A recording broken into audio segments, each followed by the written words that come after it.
incompetence of this Prime Minister and Liberal City Hall in Toronto, rent there has more than doubled over the last 9 years. What's worse is that the Prime Minister's so-called Housing Accelerator Fund has given $500 million to Toronto, and only months later, the politicians in that city hiked up home building taxes by 20%. Wow. Now 30% of all home building costs is government taxes alone. Why does the Prime Minister keep sending our money to build bureaucracies that block homes? The Right Honourable Prime Minister. Mr. Speaker, we see the Conservative leader's hypocrisy on full display. Let's talk about their housing proposal, which the Conservative leader has been delaying debate on for months because he knows it's not ambitious enough. His proposal won't build homes fast enough, doesn't reach enough cities, and creates unnecessary bureaucracy. The Conservative leader would also rip up the 179 Housing Accelerator agreements and put the GST back on apartment construction.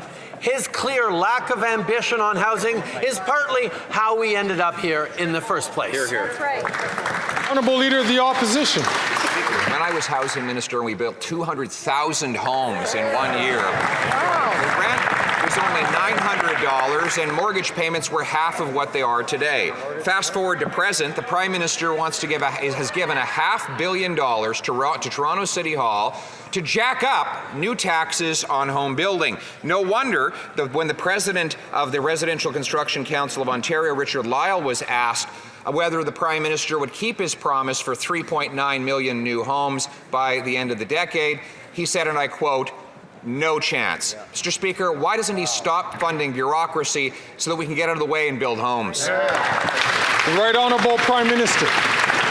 It is shameful, again, that the Conservative leader continues to exploit the very real anxieties of Canadians. When the Conservative leader was Housing Minister, let's talk about his record. He withdrew the government from cooperative housing. He supported the construction of 0 new apartments, and he gutted affordable housing initiatives and created new bureaucracies. His housing proposal today continues to fall short. The Conservative leader is simply all slogans and no answers.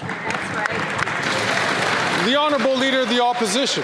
My common sense plan to build the homes would reward municipalities that speed up permits and punish the politicians that get in the way. His approach has not only doubled housing costs, but he's built up Toronto City Hall with monstrous financial transfers so that they can block construction. Mr. Speaker, there have been 50 new tent encampments added in the City of Toronto in 6 weeks. Wow. There are 250 tent cities in Toronto alone. Is that his plan, to block homes and put up tents? The Right Honourable Prime Minister. Mr. Speaker, the so-called plan that the Conservative leader has put forward on housing does absolutely nothing to address homelessness or encampments. What we're actually investing in is hundreds of millions of dollars to help municipalities across the country build more housing rapidly, create the wraparound supports necessary to support people facing homelessness, and continue to be there on the most ambitious and comprehensive housing plan that this country has ever seen. This is part of what we're having to make up for the lost years in which he was housing minister 10 years ago, not creating housing for Canadians, not investing in our future.